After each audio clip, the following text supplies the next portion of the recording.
This is Scott Becker with the Becker Business in the Becker Private Equity Podcast. Each day we bring you 1 to 2 episodes with market and business insights. And then each day we try and bring you an interview with a business leader, someone who's extraordinary. Today, I'm thrilled to visit with Jeff Freedman. Jeff has had this incredible career as a leader at the intersection of healthcare and private equity. He has led several different companies through operation, organization, and exit, and has had a remarkable career. We're going to talk to Jeff about leadership, about healthcare, about private equity, and a lot more today. Jeff, can you take a moment and tell the audience a little bit about yourself and your background? Absolutely, Scott. And first, let me just say thanks again for giving me a chance to talk about me a little bit and really what I'm thinking about. It's truly a thrill and an honor. I think I could probably take the entire podcast and talk about my career because I've had a lot of turn left, turn right, turn left, turn right moments. But I'll try and do it briefly by telling you that I started in the wine business, which we probably could spend some time talking about.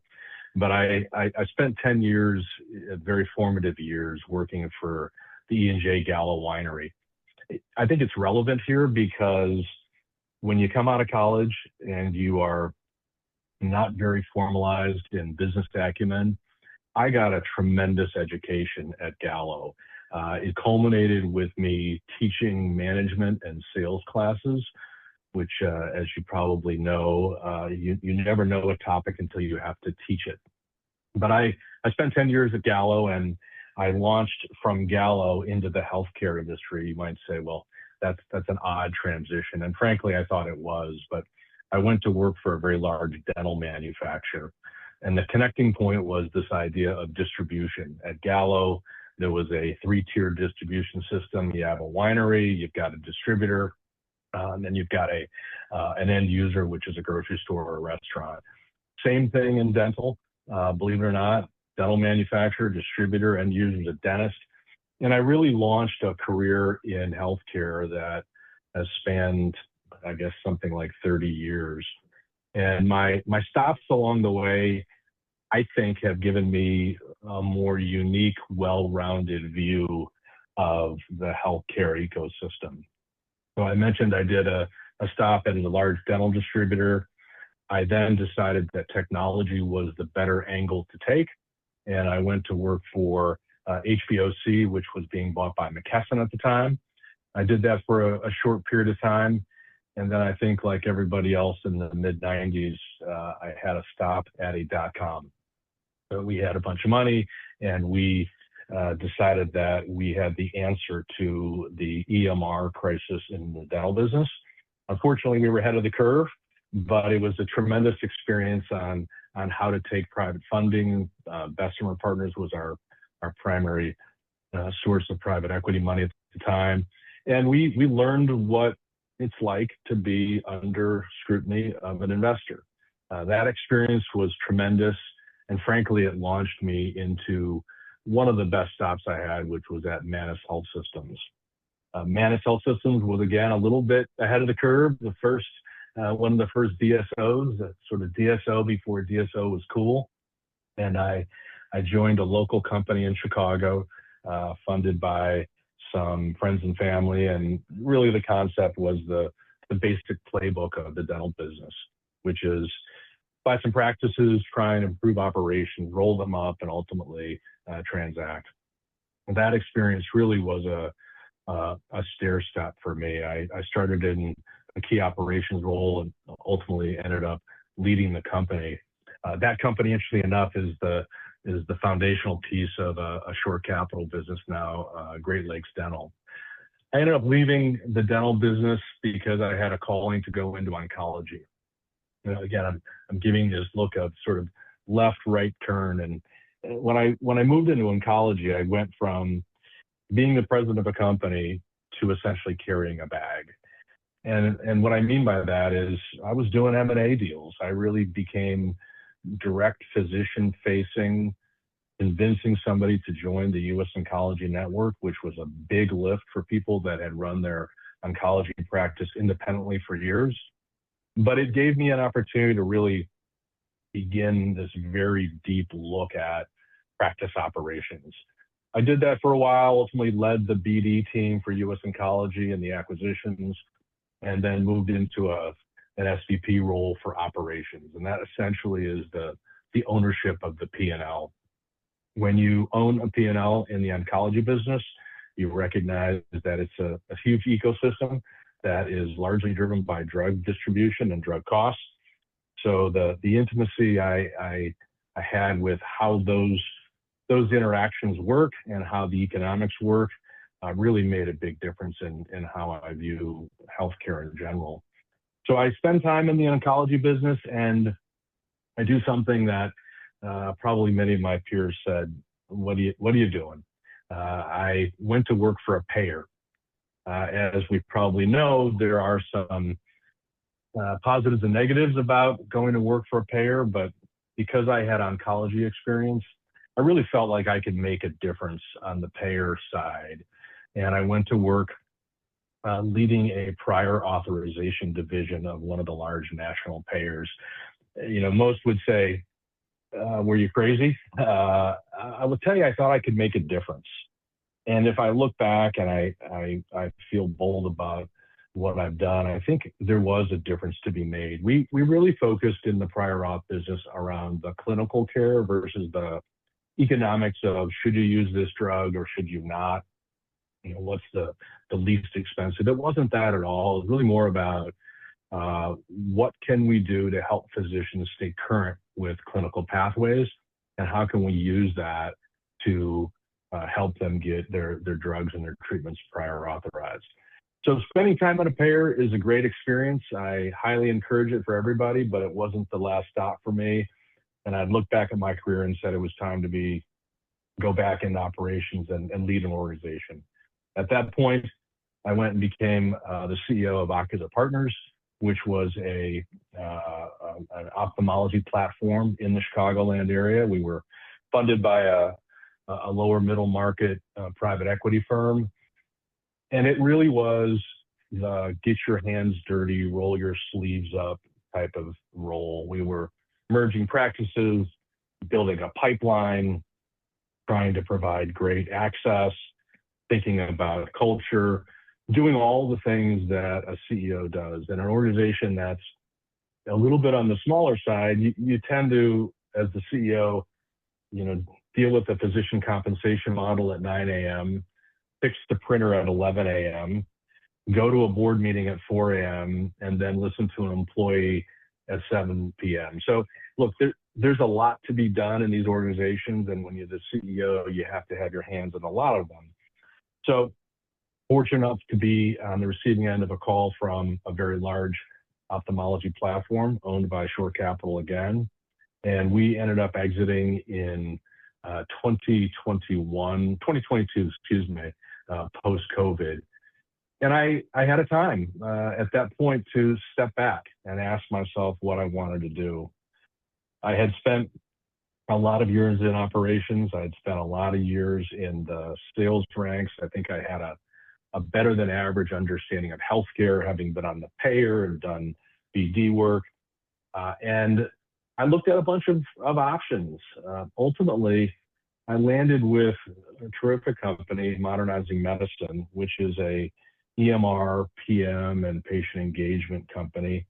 Not new to the space, dominant in several specialties. But what they needed was somebody to really bridge the gap between private equity, those big companies or small, medium-sized companies that were being bought by sponsors, and essentially be a liaison between what the sponsor was thinking and what the large practice was thinking. So it's been a terrific opportunity to use my experience. I spend a lot of my days speaking with CEOs and in some cases sharing stories, in some cases being supported, in some cases being, a sounding board. Ultimately, it's been this sort of culmination of, like I said, 30 plus years in healthcare. So that's a mouthful. It's the left and the right, but hopefully that gives you a sense of who I am and essentially what I've done. No, Jeff, it's truly a remarkable career. I wanted to spend a few moments talking about leadership and CEOs and cultures. Let me start with a couple questions there, and thank you for the background. What have you learned about leadership that you might not have fully appreciated earlier in your career? Any thoughts there? Yeah, well, let me start with the obvious, and that is I'm constantly learning. What I what I know yesterday, I probably didn't know a week ago. But I think more specifically to your question, I think there's probably a couple things that come to mind. I think the first one is there really isn't any room for ego. Now, that's a bold statement. And I know some might say, well, you've got to have the confidence and you've got to carry yourself with executive presence. I think those things are right. But ego really gets in the way of how you make decisions, how you build a team, how you project your behaviors to the people around you. And so the first comment I'd make is I've really learned that ego is not a positive word. The second thing about culture and sort of building something is, we all wish it was an easy fix. Send out a mission, vision, value statement, and maybe mention it on an all hands call and watch people get in line. Look, the reality is that's not how it works. This has to be part of your everyday message. I think the most simple component of culture is it has to be regular. And I think the third thing is I sort of step back and view my sort of leadership hat on culture and sort of building components of culture is things really do start at the ground level. And that's how you build, it's a house, it's foundational pieces. If you aren't in touch, you and your management team, with the people that are the everyday interacting with people with patients, if you're not talking to them and understanding what they're saying to Mrs. Jones when she comes in, I think you tend to miss the opportunity to really build something. So I'm a roll up your sleeves, hands-on guy that spends a lot of time with the people that are interacting with patients, the non-clinical people. And I think that's how you drive messages. I just mentioned that's your behavior that gets modeled. Those are the things that people see when you actually are meeting them face to face, looking them in the eye, and trying to understand what they do. So that's been a journey, and it's been one that I've enjoyed. And I think it's not for everybody, but it's certainly how my DNA is wired.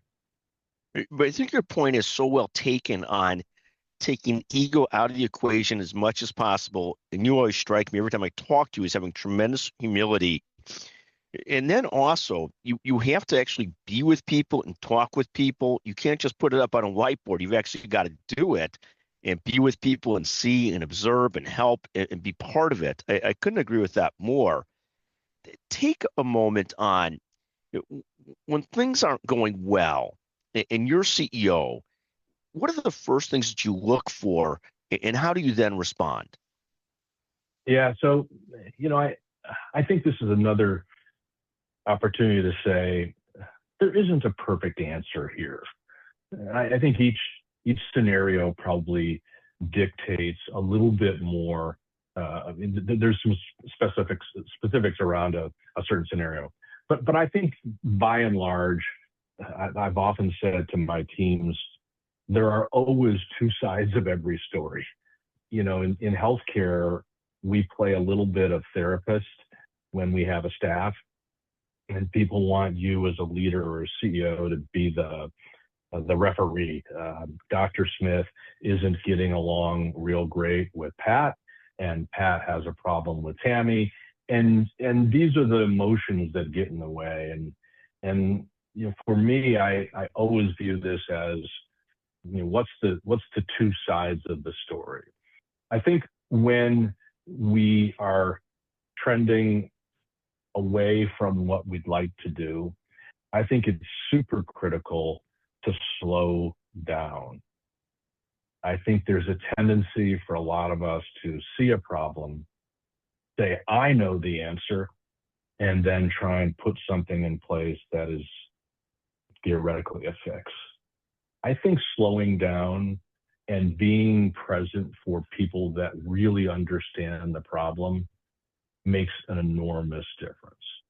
I tell you, the other piece of this is if you've done the right thing around cultivating your team, around hiring the right talent, you tend to be able to step back and allow somebody else to fix the challenge. I think you're looking at directional messages that are often data related, sometimes not, and you're trying to get at a sense of, does the team have that problem understood? Sometimes, you're above it, and so you can see it from a different lens. Sometimes you've got people that have a much deeper and more intimate understanding of what the issues are. And when you have that right team around you, there's a little bit of gamifying problem solving. We got this issue. How do we fix it?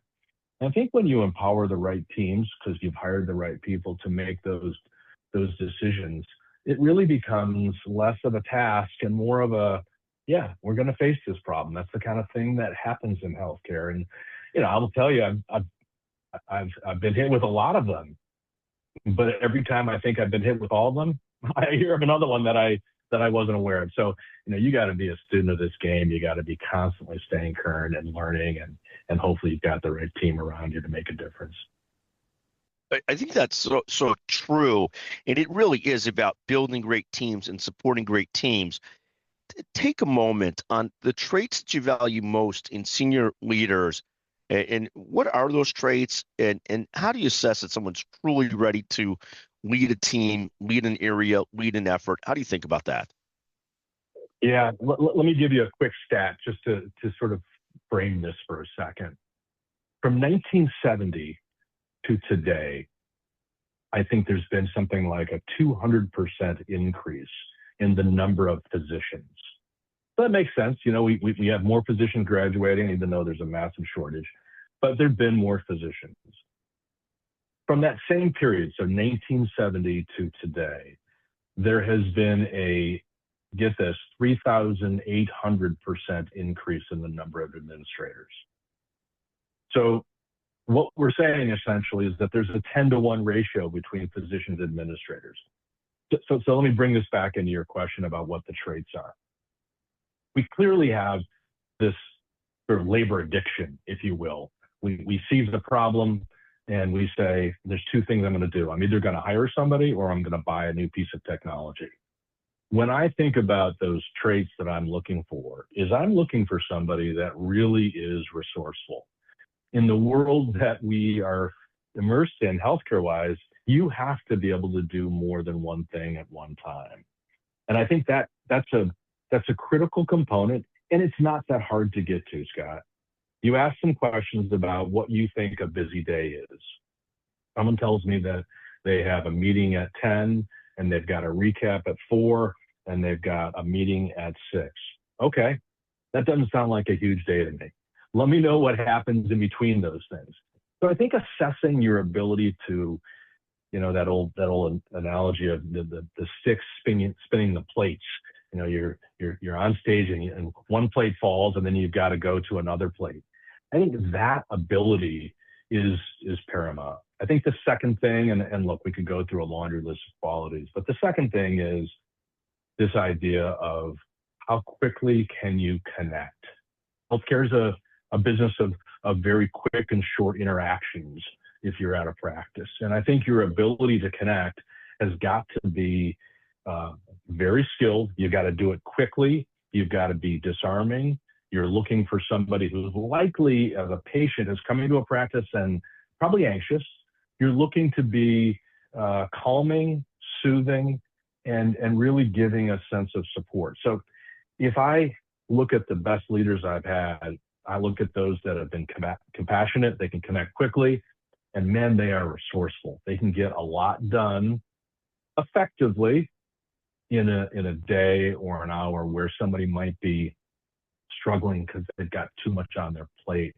And I think those things in the world we live in today probably would have changed that stat a little bit.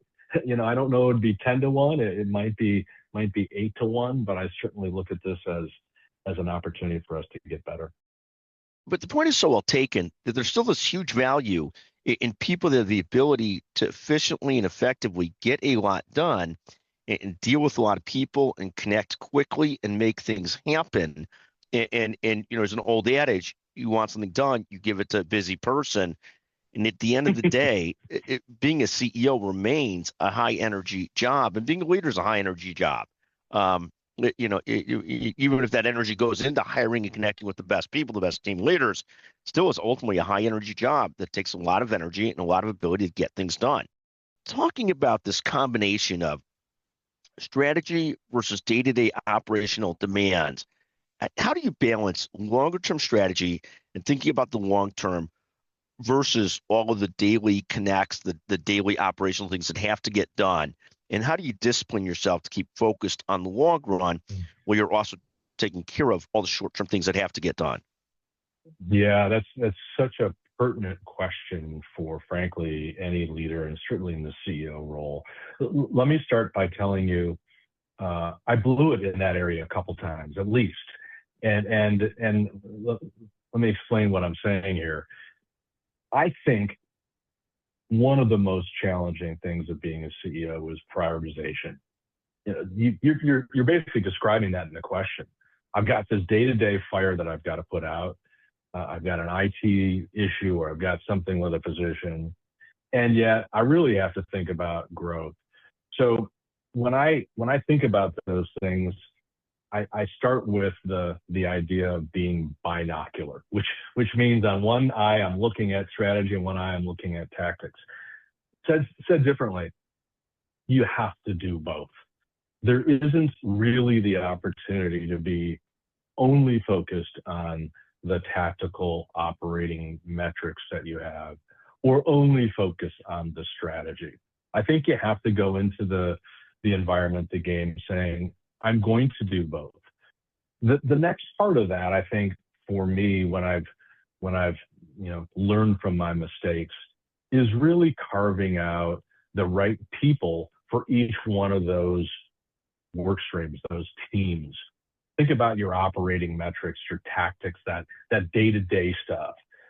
There's a person that owns that you have to be intimate with, constantly talking to, and really understanding what they're focused on.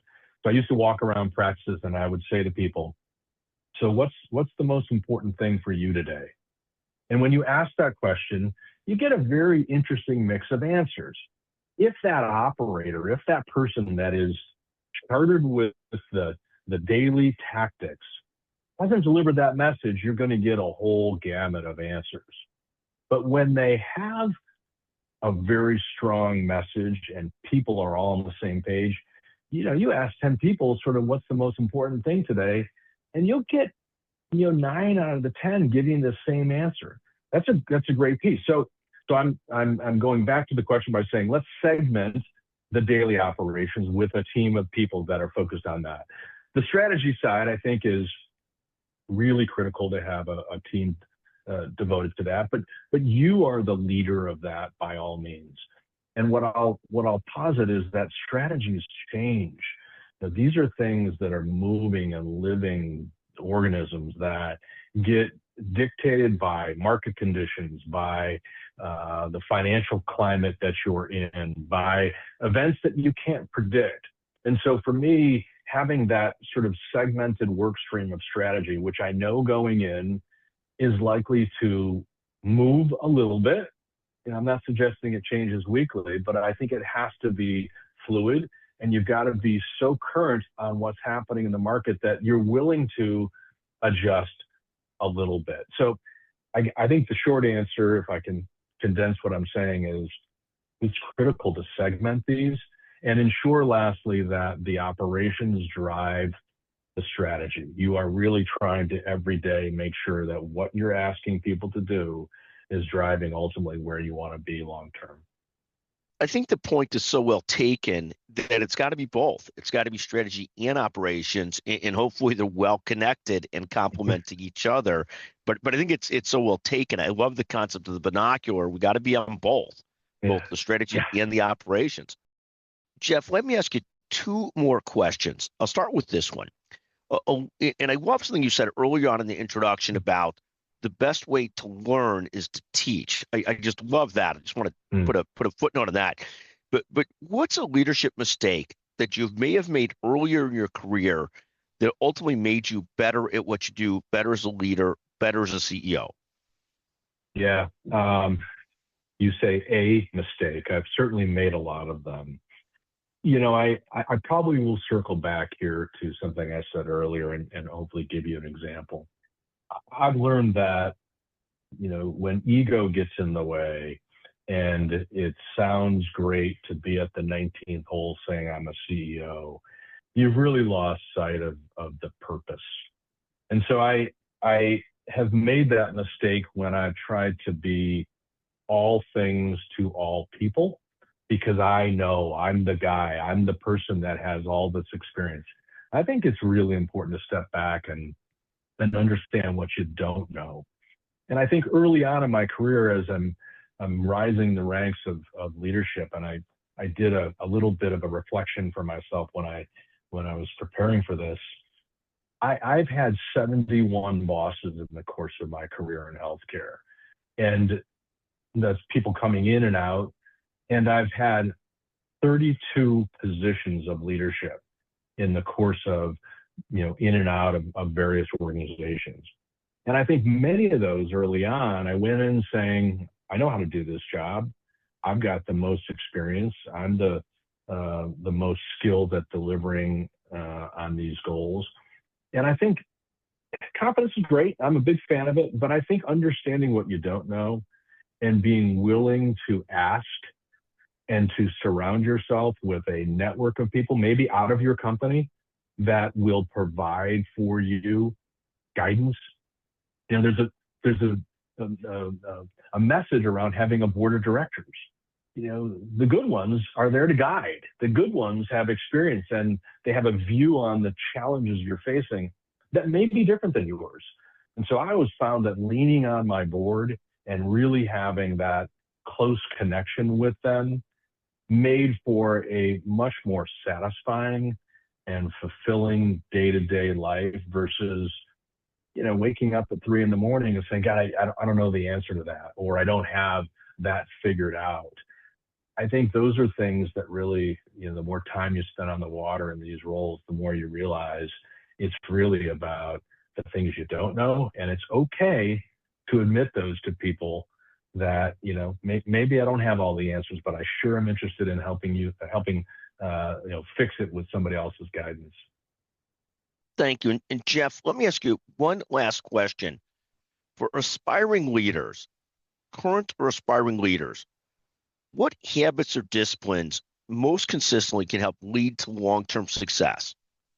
Yeah, let me just thank you for this question. Because I'll start by saying, I'm not Steve Jobs. I'm not giving a graduation speech at Stanford saying, love your job and it doesn't become work. I don't know if I have that kind of creativity, but I really find myself where I am today in my career, answering this question in a very pragmatic way. I think it's three things. I think the first one is, and I'm gonna cling to sort of a little bit of a catchphrase here, but the first one is say it now, and this is a movement that you may be familiar with. I think the germination is Peter Attia and this guy Walter Green. I listen to this podcast often, and it's a podcast about gratitude. And I think it comes from this idea that when people pass away and you go to their funeral, and you have a bunch of people stand up, talk about how great the person was and how much impact they had. And isn't it a shame that those people aren't hearing that? And so my advice is say it now. Become a part of that person's sphere and communicate how much you appreciate them. I don't know anybody that I've ever worked with that doesn't like to be appreciated. Doesn't matter what level. And so I would suggest that begin with saying it now. I think the second piece of advice I would give is this idea of starting now. So look, we all know that I didn't get to certain things yesterday, or I was going to do that last week.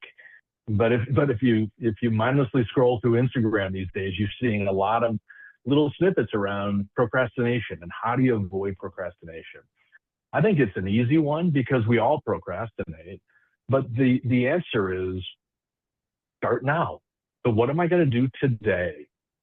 It's never too late. I think this personal beating up of, oh my gosh, I didn't get to that, is really a challenge. And I think if you go into a situation and say, I'm not going to get to everything, but it's never too late to start, I think you'll find that you'll have much, much, much more fulfillment.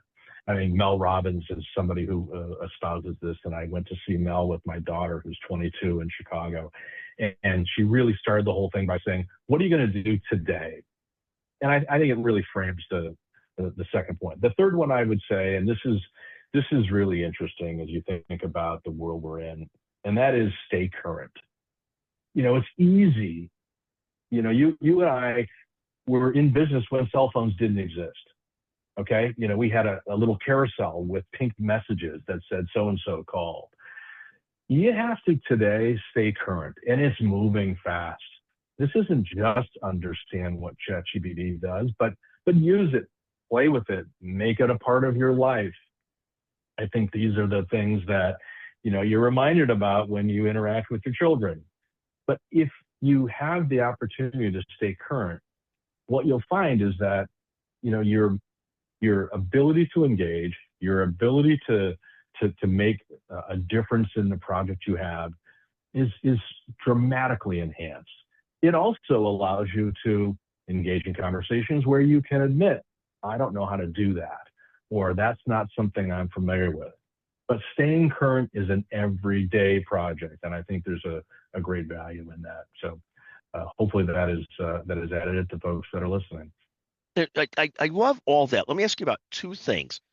First, I love so much what Mel Robbins says and does. I love this concept of let them, and I find that concept useful almost every single day of my life in dealing with different business, personal, professional relationships. This concept of they're going to be who they are, and you almost have to take that person as they are. So how did you love with your daughter seeing Mel Robbins? Yeah, we're not on video, but you might almost see me welling up here. And I throw her out and that experience, and that either resonates with some folks or it doesn't. It was fabulous, and I had read the book.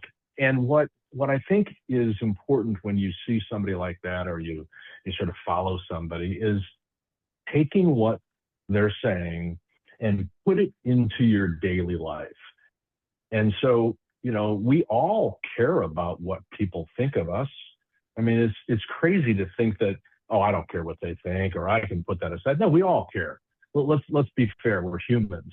But I think understanding that you can't really debate that or move that, the ointment that soothes that rash a little bit. And I think she's so practical about how you interact with people and what types of emotions get developed from, being comfortable with somebody else's opinion. I thought it was fabulous. I mean, it was a sold out show. I had no idea. And you walked out of there with a notebook full of notes on how you're going to take on tomorrow. So yeah, it was powerful. I won't kid you. I just love that. Jeff, I want to thank you for joining us today on the Becker Business, the Becker Private Equity Podcast. What a great pleasure to visit with you today. Thank you so much for joining us. Absolutely an honor, Scott. Thanks so much for having me.